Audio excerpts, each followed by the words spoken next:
योजना की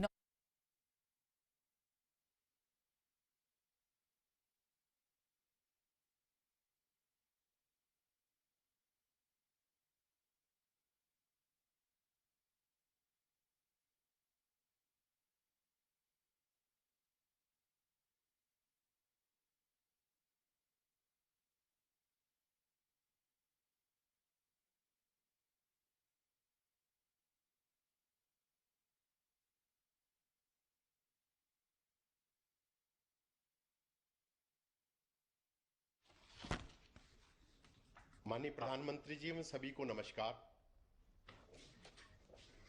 पीएम किसान योजना के तहत डीबीटी के माध्यम से धनराशि अंतरण करने तथा किसानों से सीधा संवाद बातचीत करने हेतु आयोजित कार्यक्रम में हम माननीय प्रधानमंत्री जी का अभिवादन करते हैं। मैं केंद्रीय कृषि एवं कल्याण मंत्री नरेंद्र सिंह तोमर जी से स्वागत अनुमोदन हेतु अनुरोध करता हूं।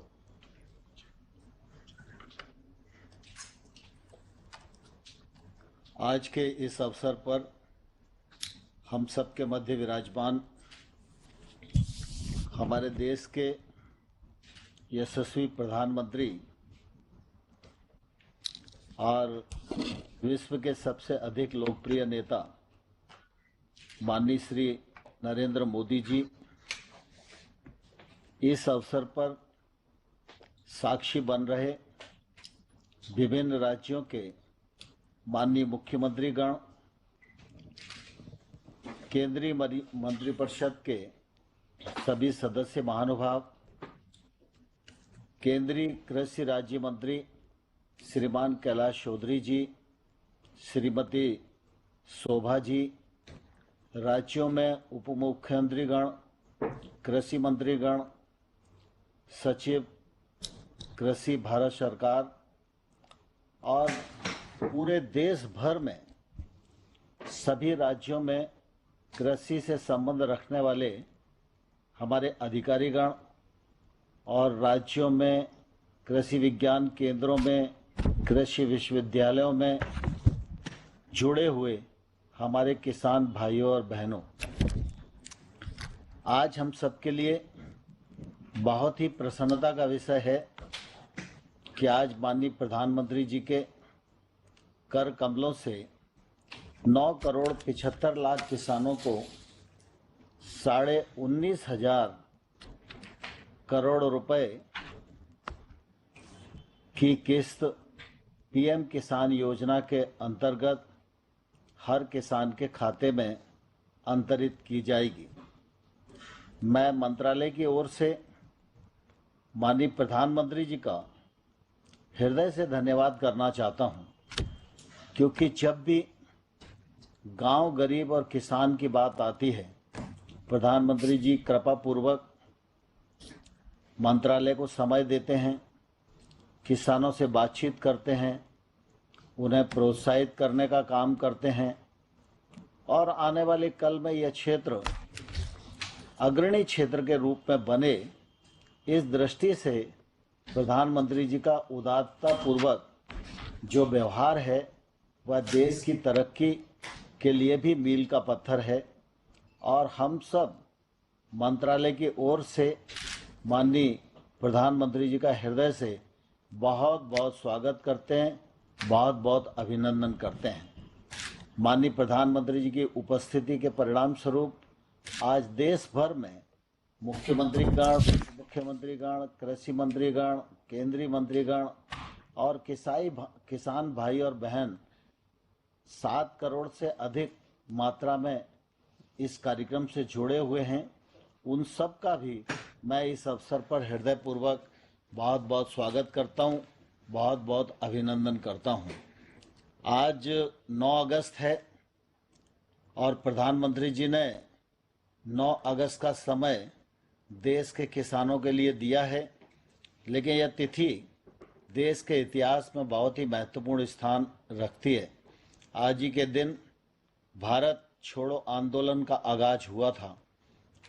इस आंदोलन के परिणाम स्वरूप हमारे तमाम सारे स्वतंत्रता संग्राम सेनानियों के त्याग, तपस्या और बलिदान के परिणाम स्वरूप हमारा देश आज़ाद हुआ है।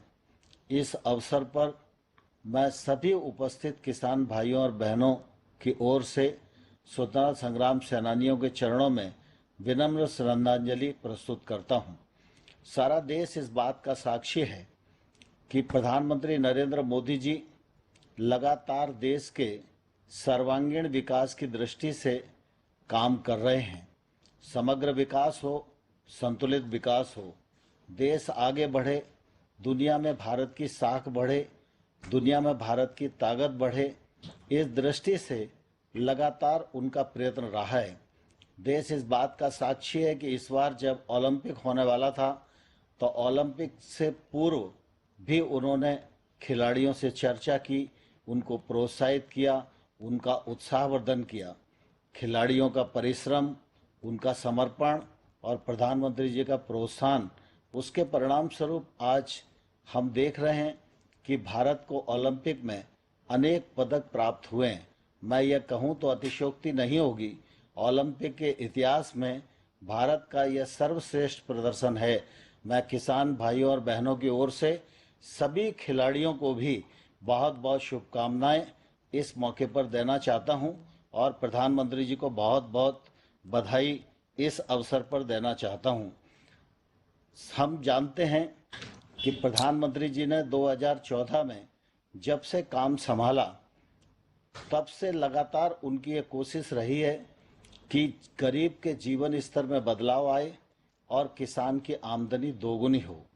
किसान की आमदनी दोगुनी करने के लिए अनेक योजनाओं का संचालन भारत सरकार की ओर से, राज्य सरकार के सहयोग से किया जा रहा है और उसका प्रतिफल निश्चित रूप से आज हमारे देश को देखने को मिल रहा है।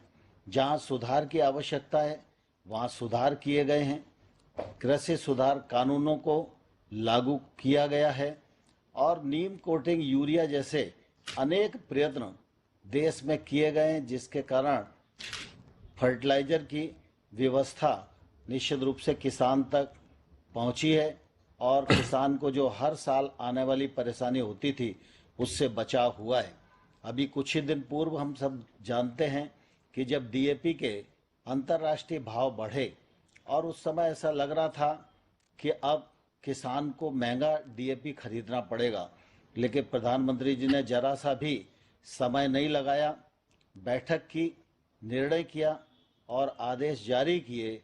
एक बैग पर 1200 रुपये तक की सब्सिडी देने का निर्णय प्रधानमंत्री जी ने किया। उसी का परिणाम है आज डीएपी का एक बैग किसान को 1200 रुपये में मिल पा रहा है। फसल बीमा के माध्यम से किसानों को एक सफल सुरक्षा कवच देने की कोशिश की और मुझे कहते हुए प्रसन्नता है कि पिछले वर्षों में 17,000 करोड़ रुपया किसानों का प्रीमियम आया, लेकिन उसके फलस्वरूप किसानों के नुकसान की भरपाई 94,000 करोड़ रुपए के रूप में कंपनियों के द्वारा की गई है। हमारा पीएम किसान योजना निश्चित रूप से बहुत ही सफल और सार्थक है। सवाल इस योजना के अंतर्गत साल में 3 किस्तों में 6,000 रुपये देने का नहीं है। सवाल इस बात का है कि एक छोटा किसान जो साहूकारी के ऋण से दम तोड़ देता था, उस किसान के प्रति प्रधानमंत्री जी की सोच, प्रधानमंत्री जी की संवेदनशीलता और उसकी तकलीफ में और उसको आगे बढ़ने के लिए सहकार करने की सरकार की जो नीयत है, वह नीयत इस बात का परिचायक है कि प्रधानमंत्री जी किसान को किस दिशा में ले जाना चाहते हैं और खेती के क्षेत्र में देश आगे बढ़े, इस दृष्टि से प्रधानमंत्री जी की कितनी बारीक कोशिश है, यह पीएम किसान योजना इस बात की परिचायक है। और पिछले दिनों मुझे ध्यान है कि जब से पीएम किसान योजना का आरंभ हुआ है, आज के 19,500 करोड़ रुपए को छोड़कर इसके पूर्व 11 करोड़ से अधिक किसानों को 1,37,000 करोड़ रुपया प्रधानमंत्री जी के द्वारा किसानों के खाते में पहुंचाने का एक सद प्रयत्न किया गया है, जिसका लाभ निश्चित रूप से किसानों को मिल रहा है। पिछले दिनों कोविड से ठीक पहले फरवरी 20 में प्रधानमंत्री जी ने कहा था कि जिन लोगों के जो लोग प्रधानमंत्री किसान सम्मान निधि के पात्र हितग्राही हैं, उन सबको केसीसी से जोड़ना चाहिए। और इस अभियान की शुरुआत उत्तर प्रदेश के चित्रकूट में प्रधानमंत्री जी ने की थी, और उसके बाद लॉकडाउन आया, कोविड आया, और लगातार हम लोग संभल नहीं पा रहे हैं। लेकिन इसके साथ ही साथ प्रधानमंत्री जी का जो संकल्प था, और उस संकल्प के साथ विभाग जुड़ा, बैंक जुड़ी, और सारे लोगों ने मिलकर काम किया, तो कोविड के इस समय भी 2,28,00,000 किसानों को 2,32,000 करोड़ रुपए से ज़्यादा का ऋण किसानों को उपलब्ध कराया गया। यह अभियान अपने आप में इस बात का परिचायक है कि गरीब किसान को कैसे ताकतवर बनाया जाए, इस दिशा में प्रधानमंत्री जी कितने प्रयत्नशील हैं। आज फिर हम एक बार सभी किसानों के साथ इस कार्यक्रम के माध्यम से मिल रहे हैं। लेकिन मैं किसान भाइयों और बहनों को एक और तो इस बात के लिए धन्यवाद देना चाहता हूं कि कोविड की प्रतिकूल परिस्थितियों में प्रधानमंत्री जी के दूरदृष्टि सोच के कारण तमाम प्रकार की कृषि के क्षेत्र को छूट दी गई। उसके परिणाम स्वरूप किसानों ने बम्पर पैदावार की, किसानों ने ठीक प्रकार से अपनी फसल को समर्थन मूल्य पर भी भेजा और बाजार में भी भेजा, और किसानों को निश्चित रूप से एमएसपी का भी पर्याप्त लाभ मिला है, और इससे किसान की ताकत बढ़ी है। और आने वाले कल में भी जो फसलों का अनुमान है, वो निश्चित रूप से किसान परिश्रम पूर्वक काम करेगा, और आने वाले कल में भी कृषि के क्षेत्र में हम अच्छा उत्पादन करने में सफल होंगे। दलहन और तिलहन की दृष्टि से प्रधानमंत्री निरंतर चिंतित रहते हैं, और दलहन और तिलहन की दृष्टि से अलग से कार्यक्रम बनाकर इस पर फोकस किया जा रहा है। आने वाले कल में इसका अभाव भी जो देश में दिखाई देता है, वो अभाव न रहे, आयात पर हमारी निर्भरता कम हो, और किसान की आमदनी बढ़े, उसको वाजिब मूल्य मिले। इस दिशा में भारत सरकार पूरे मनोयोग के साथ काम कर रही है। आज हम सब के लिए सौभाग्य की बात है कि प्रधानमंत्री जी फिर एक बार पीएम किसान सम्मान निधि के कार्यक्रम में हम सब के मध्य मौजूद हैं। मैं करोड़ों करोड़ किसानों की ओर से माननीय प्रधानमंत्री जी का हृदय से बहुत बहुत स्वागत करता हूं, बहुत बहुत अभिनंदन करता हूं। बहुत बहुत धन्यवाद। जय हिंद।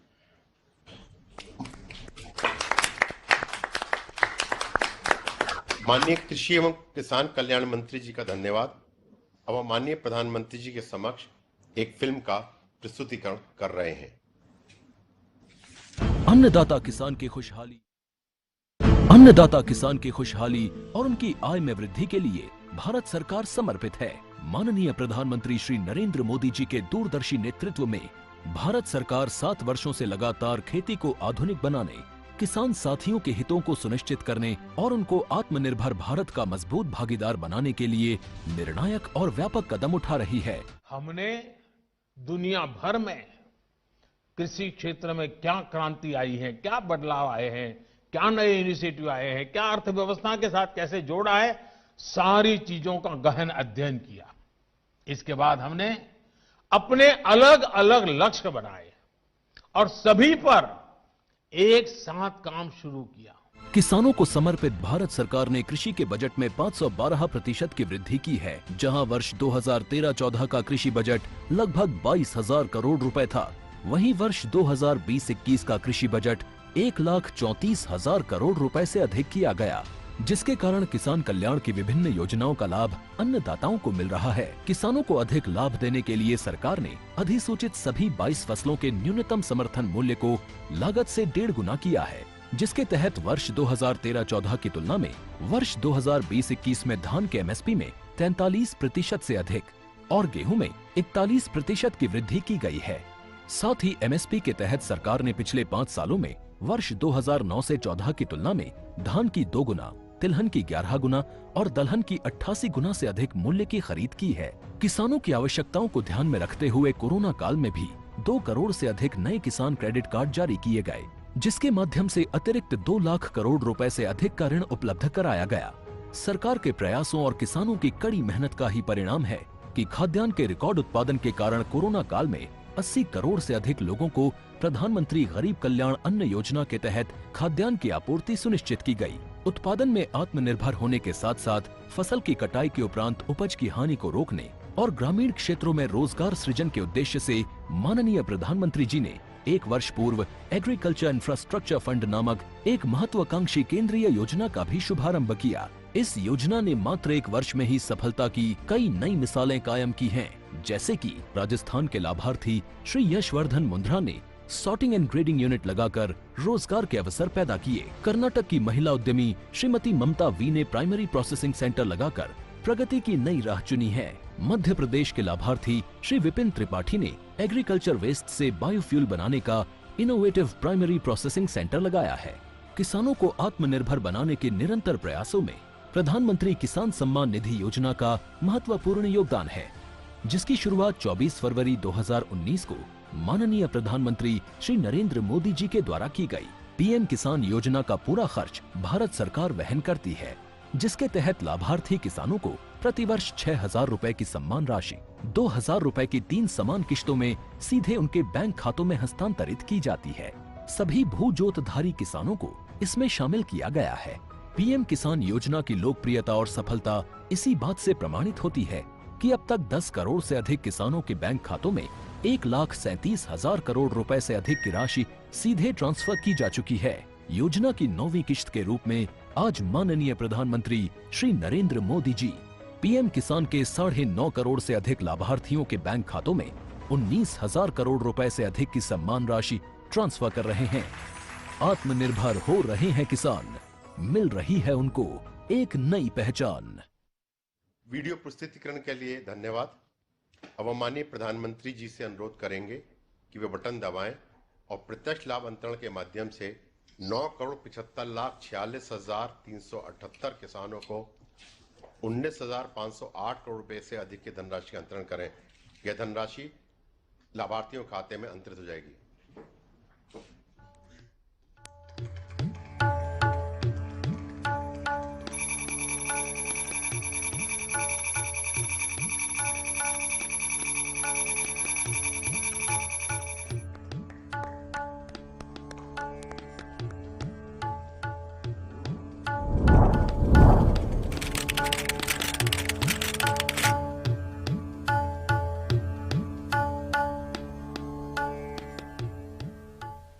प्रधानमंत्री जी का बहुत बहुत धन्यवाद। अब माननीय प्रधानमंत्री जी को पीएम किसान योजना के लाभार्थी गोवा से श्रीमती प्रतिभा वेलिप जी से संवाद हेतु आमंत्रित करेंगे, जो धान खेती की करती हैं, काजू, नारियल, सुपारी मिश्रित खेती करती हैं। श्रीमती प्रतिभा वेलिप जी। प्रतिभा जी नमस्ते। माननीय प्रधानमंत्री जी नमस्कार। तुम्हें मराठी बोलता है या कोंकणी बोलता है? हिंदी आती है हाँ। थोड़ी थोड़ी आती है। अच्छा प्रतिभा जी बताइए कि आप कितनी फसलों की खेती करती हैं? मुझे बताया 5 गया एकड़।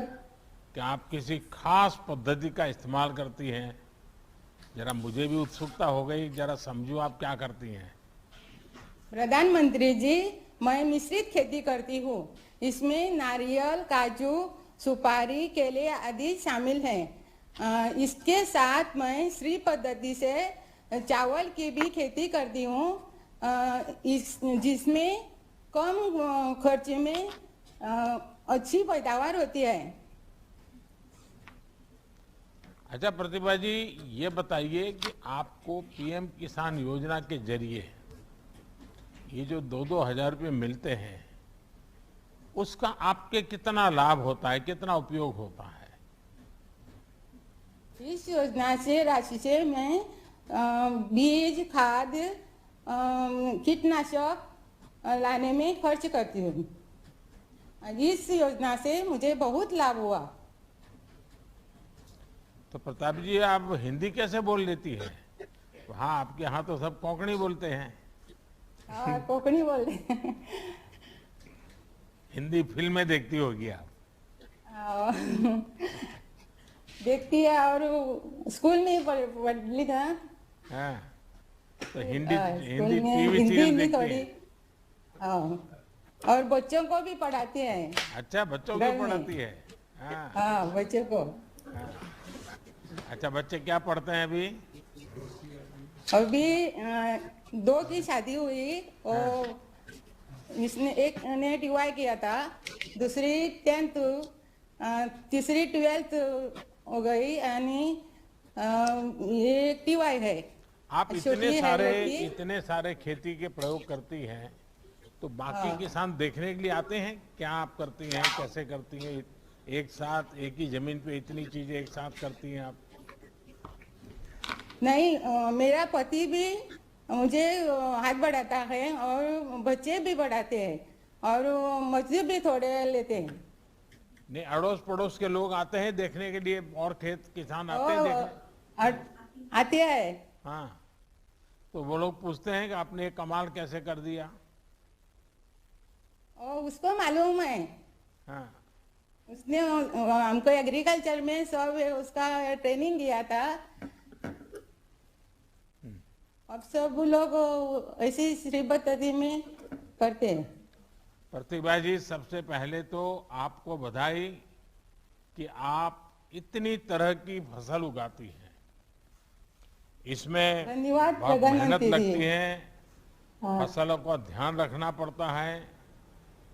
आप ये सारे काम बहुत ही बखूबी कर रही हैं।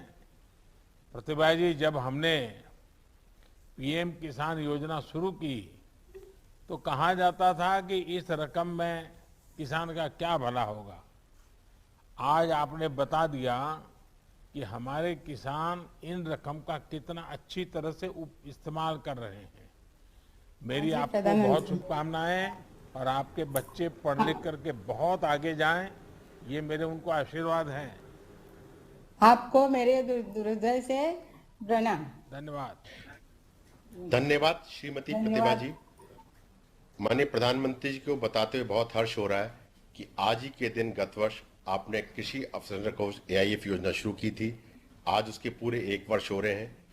अब मैं महाराष्ट्र के श्री देवेंद्र दानेश्वर दपेतकर को आमंत्रित करूंगा, जो कृषि अवसंरचना कोष के लाभार्थी हैं। इस योजना के तहत श्री देवेंद्र जी द्वारा महाराष्ट्र में आम और केला पकाने का कक्ष स्थापित किया है। श्री देवेंद्र जी। देवेंद्र जी नमस्कार। नमस्कार। बताइए क्या करते हैं आप? बेसिकली मैं एक फार्मर हूँ, मैंगो प्रोड्यूसर हूँ। मैं आम प्रोड्यूस करता हूँ और आम अभी ये प्रोजेक्ट की वजह से मैं आम पहले 14-15 दिन लगते थे, अभी ये प्रोजेक्ट की वजह से मैं 4-5 दिन में आम पका लेता हूँ। यानी ऑर्गेनिक वे है कि कार्बाइड का उपयोग करते हैं? नहीं, पूरी तरह से ऑर्गेनिक है, साइंटिफिकली प्रूवन है और कोई हानिकारक नहीं शरीर के लिए। आपकी पढ़ाई क्या हुई Devendra ji? Diploma in civil engineering. अच्छा, फिर आप खेती में लग गए? हाँ, पिताजी पहले से खेती करते थे, उसके बाद मैं और मेरा भाई और पूरी फैमिली लगती है फार्मिंग में, सब मैंगो और कैशू। आप फसल पकाने का काम करते हैं तो फसल कभी कभी खराब भी हो जाती होगी, फल को पकाते हैं आप तो? हाँ, होती थी, पहले होती थी। जो हम पकाते थे तो उस टाइम थोड़ा सा यानी 20-30% खराब होने का चांसेस था। लेकिन अभी ये राइपनिंग चेम्बर्स की वजह से क्या हुआ, उसमें 28 to 30 डिग्री का टेम्परेचर मेंटेन रहता है। तो उसमें स्पॉन्जी टिश्यू का जो इश्यू रहता है एक्सेसिव टेम्परेचर की वजह से, वो बिल्कुल चला गया। 28 to 30 डिग्री मेंटेन होता है और उसमें स्पॉन्जी टिश्यू निकल गया है सब। तो आपके किसानों को मालूम है कि अब लोग ये कार्बाइड के द्वारा पकाए हुए फल खाना पसंद नहीं करते हैं, ऑर्गेनिक वे में पके हुए फल खाना पसंद करते हैं, और इसलिए उनको पैसे ज्यादा मिलते हैं क्या किसानों को? हाँ बिल्कुल। अभी समझो हमने खुद का अभी प्रोडक्ट बना दिया। अभी मैंने क्या किया है, मार्केट बना दिया। मेरा जो ब्रांड है उसका नाम लग दिया श्री विश्वेश्वर मैंगोज, और उसके ऊपर मैं लिख सकता हूँ कि साइंटिफिकली प्रूवन ऑर्गेनिक राइपन, ऐसे लिख सकता हूँ। और जो क्या है अभी जो इसमें राइपनिंग चेम्बर में पकाते हैं वो आम एकदम गुड क्वालिटी का निकलता है। तो उसमें जो विष जो होता है कार्बाइड की वजह से वो होता नहीं है, और यानी पूरा हानिकारक नहीं है, एकदम सेफ है। देवेंद्र जी, ये बताइए कि आपके मन में ये विचार कैसे आया कि आप ये फल पकाने का प्रोजेक्ट शुरू करें? सर ये एक प्रॉब्लम आया था। अभी देखो कोविड का पीरियड आ गया, कोविड की वजह से मंडियां बंद रही, तो अभी करने का क्या। तो एग्रीकल्चर डिपार्टमेंट ने रत्नागिरी में से बहुत अच्छा काम किया। उन लोगों ने हम फार्मर लोगों का जो फोन नंबर्स वगैरह है वो डिस्ट्रीब्यूट किया हाउसिंग सोसाइटी में। तो उसकी वजह से हाउसिंग सोसाइटी की उधर से हमको फोन आना शुरू हो गए कि हमको आम चाहिए करके, लेकिन उनको आम पका के चाहिए था। तो हमको उस वक्त मेरे पास राइपनिंग चेम्बर नहीं था, तो मैं दूसरी जगह जाता था पकाने के लिए, अपने यहाँ लगा लेता था आड़ी। तो उसमें 10-15 दिन लगते थे, तो मेरे को टाइम कंज्यूमिंग लग रहा था। तो सोचा चलो अपना राइपनिंग चेम्बर हो सके। तो मैं खुद बैंक ऑफ इंडिया मारुति मंदिर को मिला। उन्होंने बोला कि मेरे को अभी ऐसा ऐसा करने का है राइपनिंग चेम्बर। तो वो बोले कि एग्रीकल्चर इंफ्रास्ट्रक्चर करके एक स्कीम है, उसमें आप ये कर सकते हैं प्रोजेक्ट। तो मैं प्रोजेक्ट कर सका और मेरे को फायदा भी हो गया। अच्छा, आपने कितना लोन लिया था? आपको ये लोन मिलने में कोई दिक्कत तो नहीं आई? किसी से कोई नहीं। बीच में बिचौलिया कटमनी मार तो नहीं गया ना? नहीं, बिल्कुल नहीं। 16 लाख का टोटल लोन था, और मैं कोई प्रॉब्लम भी आई नहीं। जैसे मैं बैंक में गया तो बैंक ने मेरे को खूब अच्छी तरह से कोऑपरेट किया। उन्होंने 2 हफ्ते में मेरा लोन सैंक्शन कर दिया, और पोर्टल में भी उन्होंने भर दिया सब। देवेंद्र जी, आप इंजीनियर हो गए और खेती में वापस आ गए, तो माताजी पिताजी को थोड़ा नाराजगी तो हुआ होगा शुरू में? पिताजी तो मेरे नहीं है, लेकिन माताजी मेरे को पहले से बोलती है खेती करो खेती करो। तो वो भी उसकी माँ की भी मेरी बैकग्राउंड है, वो खेती की है। तो उन्होंने पहले से प्रमोट किया। पहले मेरे को ही जाने का था इंजीनियरिंग में, लेकिन मैं ही ऐसे खेती में। आपने अपनी माताजी की इच्छा पूरी कर दी। बराबर सर। देवेंद्र जी, देखिए, ये आप एक उदाहरण है कि जब एक किसान खुद ही उद्यमी बनता है और जब पढ़ा लिखा नौजवान खेती में आता है तो कितना बड़ा बदलाव आ सकता है। आज आप अपने प्रोजेक्ट के जरिए ना सिर्फ अपने परिवार का बल्कि अपने साथी किसानों का भी एक प्रकार से भला भी कर रहे हैं और उनके अंदर कुछ करने की भावना भी जगा रहे हैं। देवेंद्र जी, आपने बताया कि आपको लोन कितनी आसानी से मिल गया। आज से 6-7 पहले तो गरीब किसानों को लोन मिलने में कितनी दिक्कत आती थी वो सब जानते हैं। हमारी कोशिश है कि हमारे किसानों को पैसों की, संसाधनों की किसी तरह की कमी ना हो। हम इसी प्रयास में लगे हैं। चलिए देवेंद्र जी, आपको बहुत शुभकामनाएं और आपका माताजी को भी बहुत प्रणाम, जिन्होंने आपको ये संस्कार भी दिए, शिक्षा भी दी और आपको खेती के काम में फिर से लगा दिया। आपकी माताजी को भी मेरा प्रणाम। सर जी, आप आम के सीजन में जरूर आ जाइए। अरे वाह, देखिए रत्नागिरी का आप तो बड़ा फेमस रहता है भाई, लेकिन इस बार तो आप लोग बाढ़ के कारण भी बहुत परेशान हो गए। बारिश ने भी बहुत आपको हैरान कर दिया, लेकिन आपके निमंत्रण के लिए बहुत धन्यवाद आपका। धन्यवाद जी। अब मैं उत्तर प्रदेश के श्री श्यामाचरण उपाध्याय जी को आमंत्रित करूंगा, जो कृषि अवसंरचना कोष के स्थापित परियोजना के लाभार्थी हैं। श्री श्यामाचरण उपाध्याय जी एक एफपीओ के संचालित हैं, उसके निदेशक भी हैं। श्री उपाध्याय जी। श्यामाचरण जी नमस्ते। नमस्कार सर। श्यामाचरण जी, बताइए कि आपके पास जमीन कितनी है और आप स्वयं कितनी फसल उगाते हैं? मेरा नाम सर श्यामाचरण उपाध्याय है। मैंने Maddy Aroma Agro Producer Company का गठन किया सन 2018 में, और अपने 517 सदस्यों के माध्यम से हम औषधि एवं सघन फसलों की खेती करा रहे हैं। पहले क्या करते थे आप? पहले सर मैंने वनस्पत विज्ञान से स्नातक किया था और बीएड की डिग्री प्राप्त की थी। हमारे पिताजी फार्मर थे।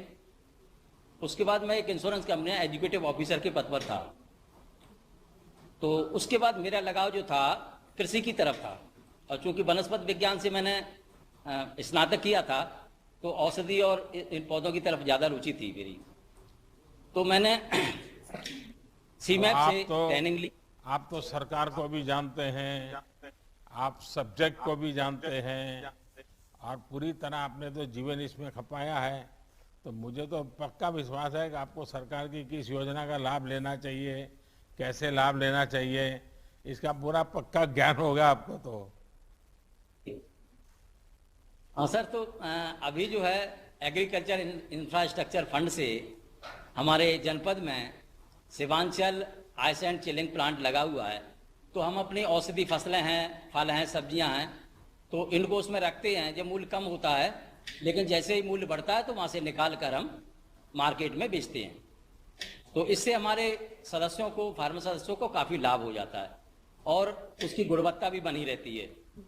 अच्छा उपाध्याय जी, बताइए कि पहले जब आप अकेले बाजार में फसल बेचते थे और अब आप एक एफपीओ बनाकर फसल बेचते हैं, तो आपको तो फर्क समझ आता होगा, लेकिन जो किसान आपके साथ जुड़े हैं वो क्या फर्क महसूस करते हैं?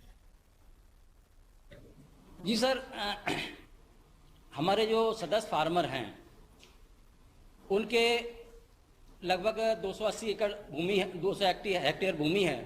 तो हमारा उद्देश्य ये है कि जो हमारे सदस्य किसान हैं वो परंपरागत खेती के साथ साथ नवीन फसलें करें, उनकी वैल्यू एडिशन करें और मार्केट में अच्छा मूल्य प्राप्त करें।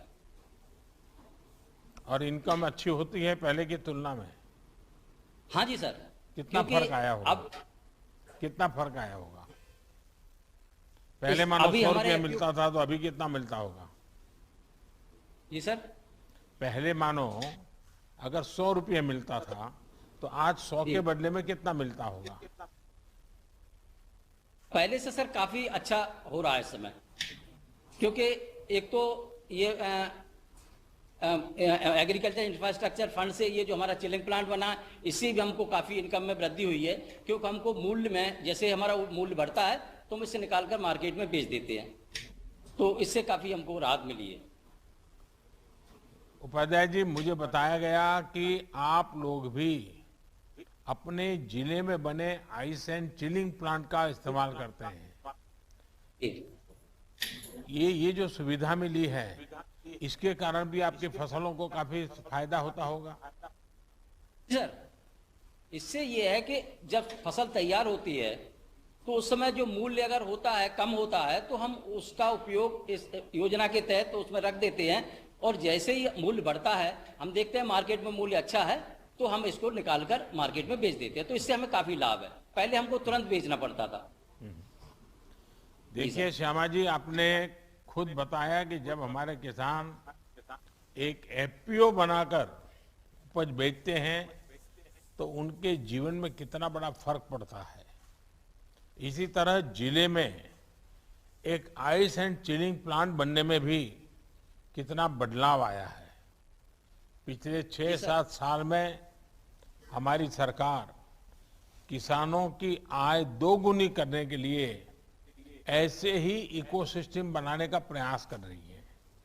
जैसे आप सब ने कासगंज में इसको बनाया भी है और उसका उपयोग भी कर रहे हैं। कोल्ड स्टोरेज देने के लिए आपको बहुत बहुत बधाई। हमारे जिला में ये योजना हमको मिली है, आपको बहुत बहुत बधाई। बहुत चलिए, मेरी भी आप सबको बहुत शुभकामनाएं हैं और आप सब किसान बहुत प्रगति करें। धन्यवाद। अब हम माननीय प्रधानमंत्री जी से नेशनल सैफरन मिशन के तहत जम्मू और कश्मीर स्थित केसर पार्क के एक लाभार्थी से सीधा संवाद स्थापित करने के लिए अनुरोध करेंगे। मैं जम्मू कश्मीर के पंपोर जिले के श्री अब्दुल मजीद वानी को आमंत्रित करूंगा, जो सैफरन पार्क की योजना के लाभार्थी हैं। श्री अब्दुल जी। अब्दुल जी नमस्कार। नमस्कार जी। नमस्कार जी। अब्दुल जी बताइए आपकी खेती के संबंध में जरा। मैं सर यहाँ एक सैफरान ग्रोवर हूँ सर। पिछले 30 साल से मैं यही खेती कर रहा हूँ खुद ही। ये जो सैफरान था थोड़ा पीछे गया था, लेकिन जनाब गवर्नमेंट की मुदाखलत से, गवर्नमेंट की कोशिश से अब ये दोबारा रिव्यू हुई है। एक तो सैफरान मिशन मिला है, उससे तो 2 फायदे हुए हर एक किसान को। एक तो मिल गया उसको कि नई टेक्नोलॉजी मिल गई, दूसरा सर उसको कि इंसेंटिव में मिल गए, उसके साथ साथ जो उसने नया तरीका लगाया अपनी खेत में उसका इंसेंटिव भी आ गया और उसको क्रॉप भी बढ़ गया। तो ये एक मिशन के तहत हमारी बहुत सैफरान जितने भी ग्रोवर है सबको सर फायदा आ गया इसका। अब्दुल जी, आपकी जमीन कितनी है सर जमीन बहुत, लेकिन सर 30-40 कनाल में हमारी सैफरान ही है सर, सिर्फ सैफरान ही है सर। अच्छा, पहले कितनी कमाई होती थी, अब इसमें ज्यादा कितनी कमाई होती है?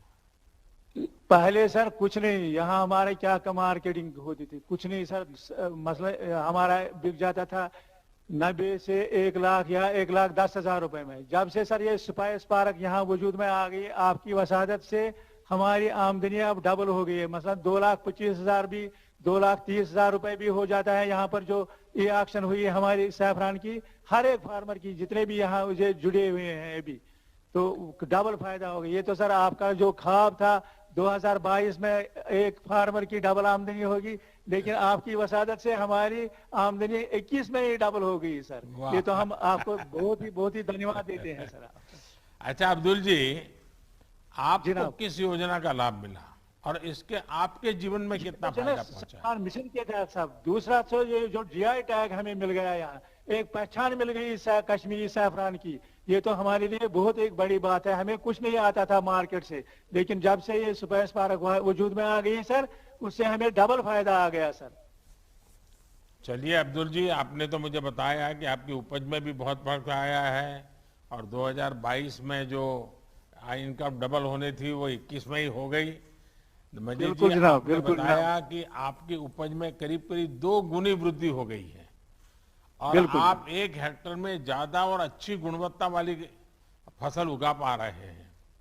हमारा भी यही प्रयास है कि कश्मीर से कन्याकुमारी तक और कच्छ से लेकर के कामाख्या तक देश के किसानों की आय बढ़े।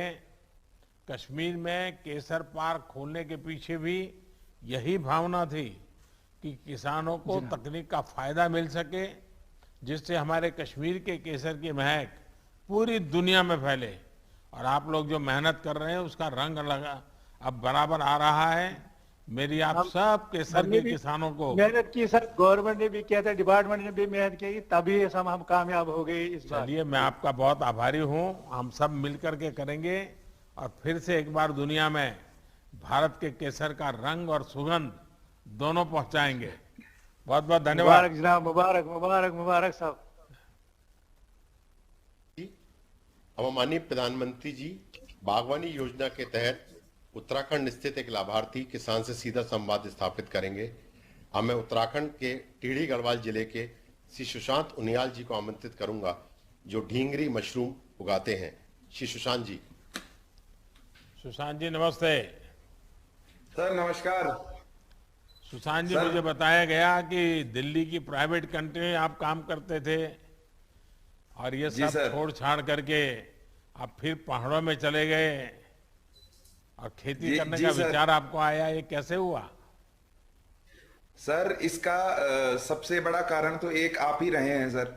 आप पिछली बार जब उत्तराखंड आए थे तो आपने कहा था कि उत्तराखंड का पानी और उत्तराखंड की जवानी उत्तराखंड के काम नहीं आती सर। तो सर वो चीज थी कि हम लोग इसी माटी से जुड़े हुए हैं, पहाड़ों से जुड़े हुए हैं, और हम लोग जब पढ़ लिख जाते हैं तो फिर बाहर शहरों में चले जाते हैं। लेकिन आज जो पहाड़ों में सबसे बड़ी समस्या है वो है सर पलायन की। पलायन की समस्या थी, लोग धीरे धीरे गांव छोड़ के जा रहे थे। तो वही देखते हुए फिर वापस आए कि अगर युवा वापस पहाड़ों की तरफ आएगा तो सब लोग वापस आना शुरू करेंगे।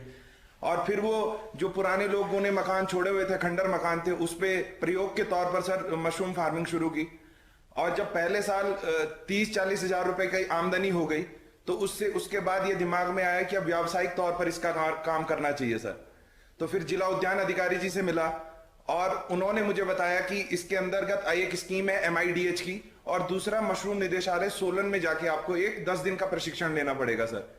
सो वहां गए, वहां से प्रशिक्षण लेने के बाद और 28.68 लाख रुपए की सर मैंने एक प्रोजेक्ट रिपोर्ट उद्यान विभाग को दी, जिसमें से 8 लाख रुपए का अनुदान MIDH स्कीम के द्वारा मुझे दिया गया सर, और 18.68 लाख रुपए मुझे बैंक द्वारा ऋण दिया गया सर। अच्छा सुशांत जी, आपको मशरूम के ही क्यों चुना? सर मशरूम चुनने का सबसे बड़ा कारण ये रहा सर कि एक तो यहाँ पे जो किसानी होती है उसमें थोड़ा बंदर फसल को बर्बाद कर देते हैं, जंगली सूकर होते हैं वो बर्बाद कर देते हैं फसल। ये मशरूम की जो खेती है सर ये पूरी तरह से इंडोर है, और तो इसलिए, और एक और मुख्य जो सबसे बड़ा कारण है सर, ज्यादातर मशरूम की खेती कंट्रोल्ड एनवायरनमेंट में की जाती है, AC लगाए जाते हैं टेम्परेचर मेंटेन करने के लिए। लेकिन हमारे यहाँ पे जो सबसे अच्छी चीज है सर, 9 महीने तक इसकी जलवायु इसको प्राकृतिक तौर पर इसको सपोर्ट करती है, तो ये फैसला इसलिए लिया गया सर। देखिए, आपको मालूम होगा हिमाचल में सोलन मशरूम सिटी के नाम से जाना जाता है। जी अब सर, आपने भी जी अपनी एक पहचान बनानी चाहिए, तो और भी किसान जुड़े हैं क्या इसमें? सर बहुत ये सबसे अच्छी बात रही है सर कि बहुत सारे लोग आते हैं, और अभी तक टिहरी के आसपास ही कम से कम 3-4 छोटी छोटी यूनिट बनना शुरू हो गई हैं सर, जिस जिले में मैं हूं। उसके अलावा हम किसानों के लिए जो बहुत ज्यादा पढ़े लिखे नहीं है सर, बहुत ज्यादा साक्षर किसान नहीं है, तो उनको हम एक चीज का अश्योरेंस देते हैं कि आप सिर्फ मशरूम उगाइए, अगर आपको कहीं मार्केटिंग में किसी भी प्रकार की कोई समस्या होती है तो वो हम आपका प्रोडक्ट मार्केट करके जाएंगे, आप उगा के हमें दे दीजिए, हम आपका मशरूम बेच के आएंगे सर। सुशांत जी, आप जो काम कर रहे हैं जी सर, उसमें जैसा आपने बताया कि सरकार ने इतना पैसा दिया, बैंक से आपसे पैसा मिला, क्या बाकी किसानों को भी अब ये इसी प्रकार की मदद मिल रही है? जी सर, बिल्कुल मिल रही है सर, क्योंकि हॉर्टिकल्चर की MIDH स्कीम जब भी उद्यान अधिकारी गांव में भी आते हैं तो वो भी लोगों को इस प्रकार बताते हैं। और सबसे अच्छी चीज ये होता है सर कि जितने भी पुराने, जैसे अब मेरी यूनिट को 2 साल हो गए हैं सर, तो हर एक किसान को वहां से मेरा नंबर दे दिया जाता है, जिसको अगर कोई प्रशिक्षण भी लेना है और क्या क्या फॉर्मेलिटीज होंगी उसके लिए, वो सारा का सारा उसको बता दिया जाता है सर हमारे द्वारा। ये आपका स्थान कहाँ पर है? ये सर टिहरी गढ़वाल डिस्ट्रिक्ट है सर, उत्तराखंड का, और उसका एक विकास खंड है चंबा, उससे 7 किलोमीटर आगे सर उत्तरकाशी के लिए एक रोड जाती है जो गंगोत्री जाती है, गंगोत्री धाम, वहीं पे 7 किलोमीटर आगे है सर, रोड से 7 किलोमीटर आगे। जी सर। सुशांत जी, बहुत अच्छा लगा कि दिल्ली में पढ़ाई और नौकरी करने के बाद आप अपने गांव में लौटे, और आपने सही पकड़ा। मैं जब भी उत्तराखंड में आया हूँ एक बात बोलता रहता था कि उत्तराखंड का हमारे पहाड़ों का एक प्रॉब्लम रहता है कि पहाड़ों का पानी और पहाड़ों की जवानी पहाड़ के काम नहीं आती है, और इसलिए हमने उसको उलट करना है। आज आपके माध्यम से वो उलट हो रहा है, और पहाड़ की जवानी फिर पहाड़ के काम आ रही है। ये मेरे लिए बहुत खुशी की बात है।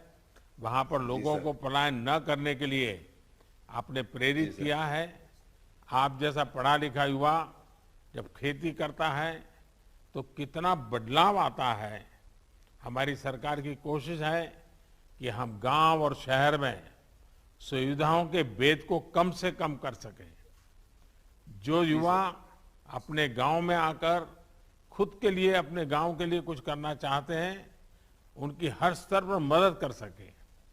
देश भर में ऐसे युवाओं के लिए आप प्रेरणा है। आपको मेरी बहुत बहुत बधाई, बहुत बहुत शुभकामनाएं। धन्यवाद। जी सर, आपका बहुत बहुत धन्यवाद सर। अब माननीय प्रधानमंत्री जी पूर्वोत्तर क्षेत्रों के लिए mission organic value chain development योजना के तहत स्थापित परियोजना के एक लाभार्थी से सीधा संवाद स्थापित करेंगे। मैं मणिपुर की श्रीमती थिंगचा गंगोट से आमंत्रित करूंगा, जो भारत सरकार द्वारा चलाए गए मिशन वैल्यू चेन डेवलपमेंट योजना के लाभार्थी हैं। श्रीमती थिंगचा जी। नमस्ते जी। Namaste, Honorable Prime Minister, sir. Can you tell us about your family and the kind of agriculture activity you do? Yes, sir. I'm a pineapple farmer from Bonglon Village, Churchanpur District, Manipur, and I'm a mother of 2 children. I cultivate Q pineapple in 6 acres of my own land. The pineapple grown here in Manipur is very sweet, and it is famous for its excellent taste and its quality, sir. How do you sell your pineapples? Sir, actually, our FPC Lomi Farmer Producer Company has signed an agreement with Mera Foods. Mera Foods proprietor who is sitting just next to me, Madam Supra. She's the proprietor and she's also an entrepreneur, women entrepreneur, and she's also working for the welfare of women and also for working on processing of organic pineapples. Those pineapples that we supply to her are processed into slice, cubes, in cans, and pineapple jams, pineapple candy, pineapple squash extract for exports. This increases the demand of our pineapple resulting in better prices, sir. And not only that, we also, our FPC is also tied up with many other marketing agencies. They send our pineapple to other states, to many major cities of the country, and even to Europe, sir. What assistance, benefit have you got from the government? Sir, the assistance that we get from the government are like MOVCD NER scheme. Under that MOVCD NER scheme, we get free planting materials and DBT, direct bank transfer of rupees 7,500 for 2 years to buy organic inputs. And organic certifications were also issued to the farmers and also from farmer producer company. And before that, in the year 2014-15, my farm income was only rupees 50,000 with productivity of 12 metric ton per hectare. And after joining this MOVCD scheme and with the introduction of this organic farming, our farming condition is getting much better than before. So now I can earn my farm income rises to 4 lakhs with productivity of 25 metric ton per hectare, sir. And besides this, sir, I myself is also one of the PM Kisan beneficiary. I received 2,000 each in every installment, sir. All this assistance helped my agriculture more productive and profitable, sir. चलिए, बहुत बहुत धन्यवाद आपका। इस समय तो पूरा देश मणिपुर का फैन हो गया है। ऐसा लग रहा है लोग मणिपुर को मीरापुर बोलने लग गए हैं। पहले ओलंपिक प्रदर्शन में मीराबाई चानू और अब आप और आपका एपीओ पूरे भारत के किसानों के लिए एक प्रेरणा है। आपने बताया कि आपकी आय बढ़ गई है। मेरा यही मानना है कि अगर किसान उपज में वैल्यू एडिशन करता है, सप्लाई चेन का हिस्सा बनता है, तो उसकी आय काफी बढ़ जाती है। आप इसका बहुत बड़ा उदाहरण है। आप ऐसे ही अच्छा काम करते रहिए। सरकार की तरफ से आपको पूरा सहयोग मिलेगा। मणिपुर सरकार भी काफी कर रही है, भारत सरकार भी कर रही है, और ये डबल इंजन की सरकार आपके विकास और किसानी की भलाई के लिए काम कर रही है। बहुत बहुत धन्यवाद, बहुत बहुत शुभकामनाएं। Thank you, sir, for the introduction, sir. Before we wind up, I would like to take the honor of inviting you to come to visit and visit our farm.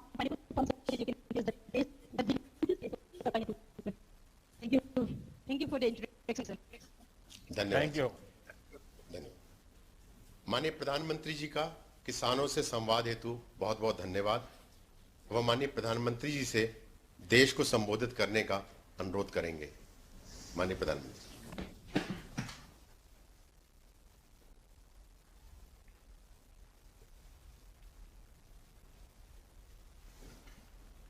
नमस्कार जी। पिछले कई दिनों से मैं सरकार के अलग अलग योजनाओं के लाभार्थियों से चर्चा कर रहा हूं। सरकार ने जो योजनाएं बनाई हैं उनका लाभ लोगों तक कैसे पहुंच रहा है, ये और बेहतर तरीके से हमें पता चलता है। जनता जनार्दन से डायरेक्ट कनेक्शन का यही लाभ होता है। इस कार्यक्रम में उपस्थित केंद्रीय मंत्रिमंडल के मेरे सभी सहयोगीगण, देश भर के अनेक राज्यों से उपस्थित आदरणीय मुख्यमंत्रीगण, लेफ्टिनेंट गवर्नर और उप मुख्यमंत्रीगण, राज्य सरकारों के मंत्री, अन्य महानुभाव, देश भर से जुड़े किसान और भाइयों बहनों, आज देश के लगभग 10 करोड़ किसानों के बैंक खाते में 19,500 करोड़ रुपए के से भी अधिक ये रकम सीधी उनके खाते में ट्रांसफर हो गई है। और मैं देख रहा हूं कई अपने मोबाइल में चेक कर रहे हैं आया है क्या, और फिर एक दूसरे को ताली दे रहे हैं। आज जब बारिश का मौसम है और बुआई भी जोरों पर है, तो ये राशि छोटे किसानों के बहुत काम आएगी। आज 1 लाख करोड़ रुपए के कृषि ट्रांसफर इंफ्रास्ट्रक्चर फंड को भी 1 साल पूरा हो गया है। इसके माध्यम से हजारों किसान संगठनों को मदद मिल रही है। भाई और बहनों, सरकार किसानों को अतिरिक्त आय के साधन देने के लिए, नई नई फसलों को प्रोत्साहित करने के लिए पूरी तरह प्रतिबद्ध है। मिशन हनी बी ऐसा ही एक अभियान है। मिशन हनी बी के चलते बीते साल हमने लगभग 700 करोड़ रुपए के शहद का एक्सपोर्ट किया है, जिससे किसानों को अतिरिक्त आय हुई है। जम्मू कश्मीर का केसर तो वैसे भी विश्व प्रसिद्ध है। अब सरकार ने ये फैसला लिया है कि जम्मू कश्मीर का केसर देश भर में नाफेड की दुकानों पर उपलब्ध होगा। इससे जम्मू कश्मीर में केसर की खेती को बहुत प्रोत्साहन मिलने वाला है। भाई और बहनों, आप सभी से ये संवाद ऐसे समय में हो रहा है जब हम आजादी का अमृत महोत्सव मना रहे हैं। अब से कुछ दिन बाद ही 15 अगस्त आने वाला है। इस बार देश अपना 75वां स्वतंत्रता दिवस मनाने जा रहा है।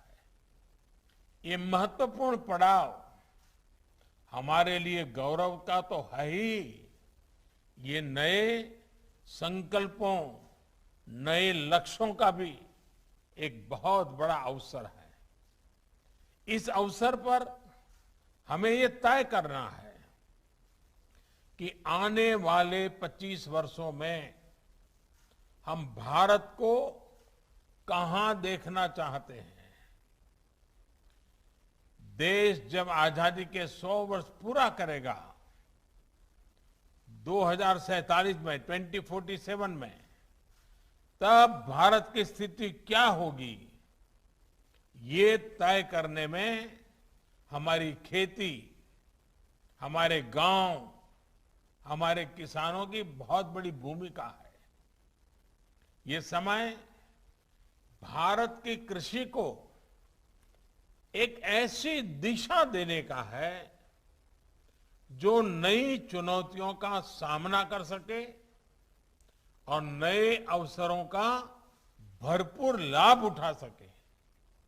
भाई और बहनों, इस दौर में बहुत तेजी से हो रहे हैं बदलावों को हम सभी साक्षी हैं।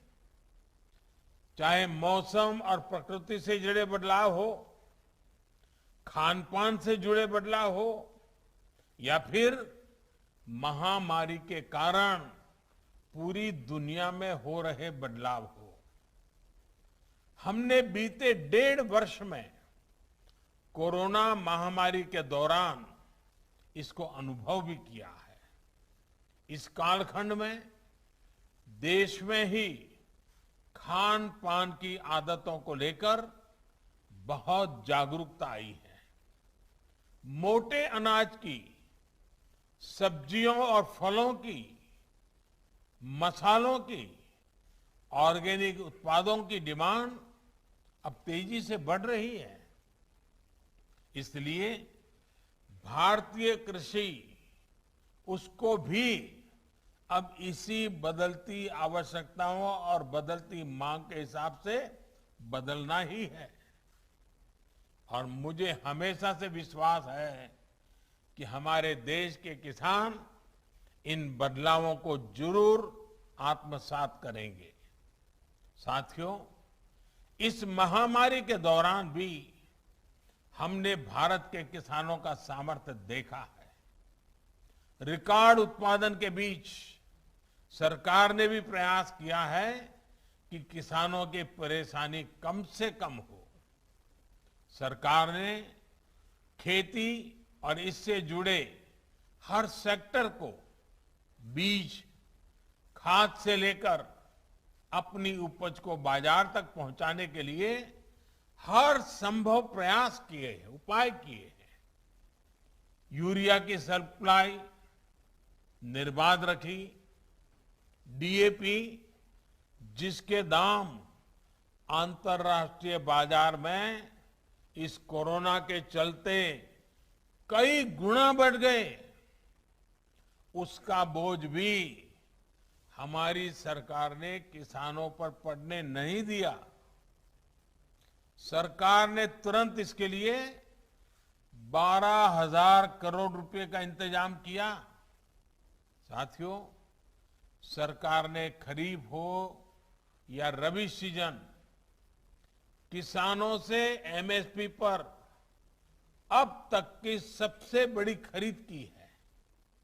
इससे धान किसानों के खेतों में लगभग 1,70,000 करोड़ रुपए और गेहूं किसानों के खाते में लगभग 85,000 करोड़ रुपए डायरेक्ट पहुंचे हैं।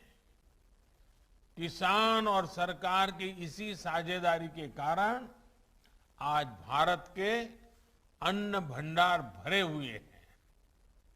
लेकिन साथियों, हमने देखा है कि सिर्फ गेहूं, चावल, चीनी में ही आत्मनिर्भरता काफी नहीं है, बल्कि दाल और तेल में भी आत्मनिर्भरता बहुत आवश्यक है।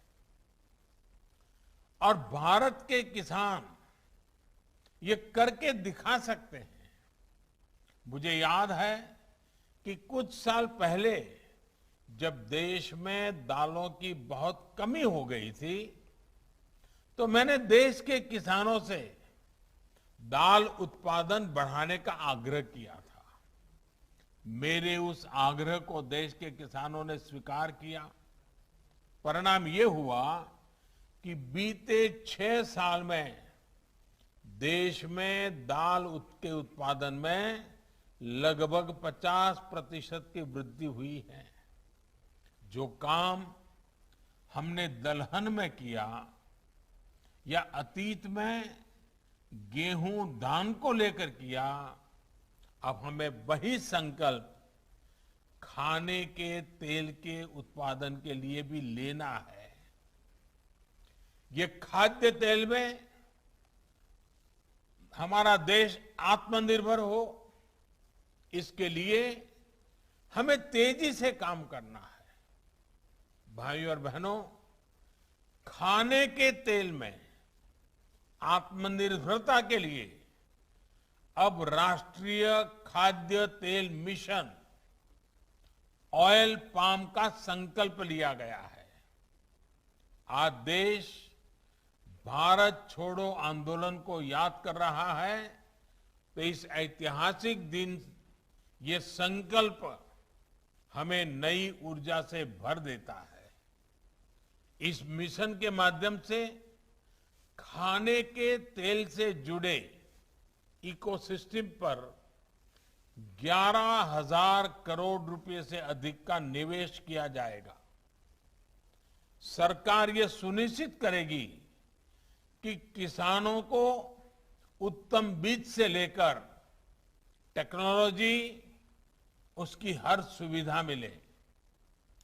इस मिशन के तहत ऑयल पाम की खेती को प्रोत्साहन देने के साथ ही हमारी जो अन्य पारंपरिक तिलहन फसलें हैं, उसकी खेती को भी विस्तार दिया जाएगा। साथियों, आज भारत कृषि निर्यात के मामले में पहली बार दुनिया के टॉप 10 देशों में पहुंचा है, पहले 10 देशों में पहुंचा है। कोरोना काल में ही देश ने कृषि निर्यात के नए रिकॉर्ड बनाए हैं। आज जब भारत की पहचान एक बड़े कृषि निर्यातक देश की बन रही है, तब हम खाद्य तेल की अपनी जरूरतों के लिए आयात पर निर्भर रहें, ये बिल्कुल उचित नहीं है। इसमें भी आयातित ऑयल, पाम ऑयल का हिस्सा 55% से अधिक है। इस स्थिति को हमें बदलना है। खाने का तेल खरीदने के लिए हमें जो हजारों करोड़ रुपए विदेश में दूसरों को देना पड़ता है, वो देश के किसानों को ही मिलना चाहिए। भारत में पाम ऑयल खेती के लिए हर जरूरी संभावनाएं हैं। नॉर्थ ईस्ट और अंडमान निकोबार द्वीप समूह में विशेष रूप से इसे बहुत बढ़ाया जा सकता है। ये वो क्षेत्र हैं जहां आसानी से पाम की खेती हो सकती है, पाम ऑयल का उत्पादन हो सकता है। साथियों, खाने के तेल में आत्मनिर्भरता के इस मिशन के अनेक लाभ है। इससे किसानों को तो सीधा लाभ होगा ही, गरीब और मध्यम वर्ग के परिवारों को सस्ता और अच्छी क्वालिटी का तेल भी मिलेगा। यही नहीं, ये मिशन बड़े स्तर पर रोजगार का निर्माण करेगा, फूड प्रोसेसिंग इंडस्ट्री को बल देगा। विशेष रूप से फ्रेश फ्रूट बंच प्रोसेसिंग से जुड़े उद्योगों का विस्तार होगा। जिन राज्यों में पाम ऑयल की खेती होगी, वहां ट्रांसपोर्ट से लेकर फूड प्रोसेसिंग यूनिट्स में युवाओं को अनेक रोजगार मिलेगा। भाइयों और बहनों, ऑयल पाम की खेती का बहुत बड़ा लाभ देश के छोटे किसानों को मिलेगा। ऑयल पाम का प्रति हेक्टेयर उत्पादन बाकी तिलहन फसलों की तुलना में बहुत ज्यादा होता है। यानी ऑयल पाम मिशन से बहुत छोटे से हिस्से में ज्यादा फसल लेकर छोटे किसान बड़ा मुनाफा कमा सकते हैं। साथियों, ये आप भली भांति जानते हैं कि देश के 80% से अधिक किसानों के पास 2 हेक्टेयर तक ही जमीन है।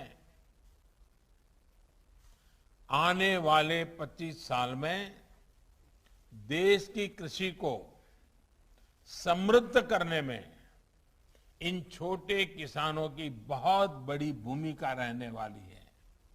इसलिए अब देश की कृषि नीतियों में इन छोटे किसानों को सर्वोच्च प्राथमिकता दी जा रही है। इसी भावनाओं के साथ बीते सालों में छोटे किसानों को सुविधा और सुरक्षा देने का एक गंभीर प्रयास किया जा रहा है। पीएम किसान सम्मान निधि के तहत अब तक 1,60,000 करोड़ रुपए किसानों को दिए गए हैं। इसमें लगभग 1 लाख करोड़ रुपए तो कोरोना के मुश्किल समय में ही छोटे किसानों तक पहुंचे हैं।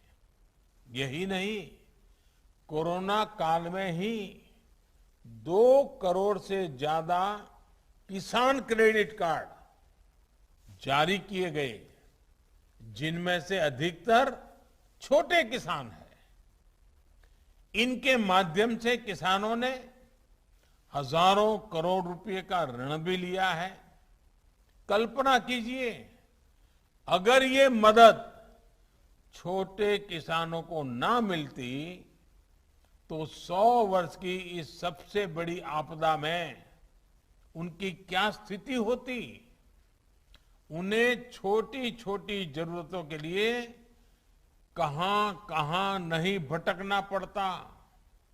भाइयों और बहनों, आज जो कृषि इंफ्रास्ट्रक्चर बन रहा है, जो कनेक्टिविटी का इंफ्रास्ट्रक्चर बन रहा है, या फिर जो बड़े बड़े फूड पार्क लग रहे हैं, इनका बहुत बड़ा लाभ छोटे किसानों को ही हो रहा है। आज देश में विशेष किसान रेल चल रही है। इन ट्रेनों से हजारों किसानों ने अपना उत्पाद कम कीमत में, ट्रांसपोर्ट का खर्चा बहुत कम, देश की बड़ी बड़ी मंडियों तक पहुंचाकर अधिक कीमत से माल बेचा है। इसी प्रकार जो विशेष इंफ्रास्ट्रक्चर फंड है, इसके तहत भी छोटे किसानों के लिए आधुनिक भंडारण की सुविधाएं तैयार हो रही है। बीते साल में 6,500 से अधिक प्रोजेक्ट स्वीकृत हो चुके हैं। ये प्रोजेक्ट जिनको मिले हैं, उनमें किसान भी हैं, किसानों की सोसाइटी और किसान उत्पादक संघ भी है, सेल्फ हेल्प ग्रुप भी है और स्टार्टअप्स भी हैं। हाल में एक और बड़ा फैसला लेते हुए सरकार ने तय किया है कि जो राज्यों में हमारी सरकारी मंडियां हैं, उनको भी इस फंड से मदद मिल सके। इस फंड का उपयोग करके हमारी सरकारी मंडियां बेहतर होगी, ज्यादा मजबूत होगी, आधुनिक होगी।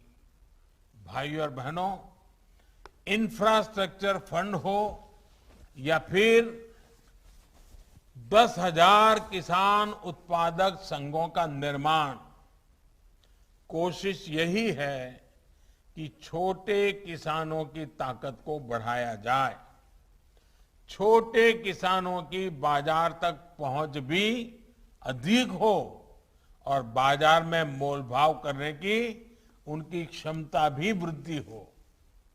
जब एफपीओस के माध्यम से सहकारी तंत्र से सैकड़ों छोटे किसान एकजुट होंगे तो उनकी ताकत सैकड़ों गुना बढ़ जाएगी। इससे फूड प्रोसेसिंग हो या फिर निर्यात, इसमें किसानों की दूसरों पर निर्भरता कम होगी।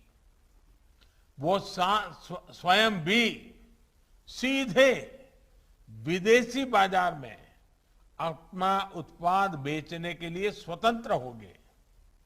बंधनों से मुक्त होकर ही देश के किसान और तेजी से आगे बढ़ सकेंगे। इसी भावना के साथ हमें आने वाले 25 साल का एक संकल्प को सिद्ध करना है। तिलहन में आत्मनिर्भरता के मिशन में हमें अभी से जुट जाना है। एक बार फिर पीएम किसान सम्मान निधि के सभी लाभार्थियों को मेरी बहुत बहुत शुभकामनाएं, बहुत बहुत धन्यवाद।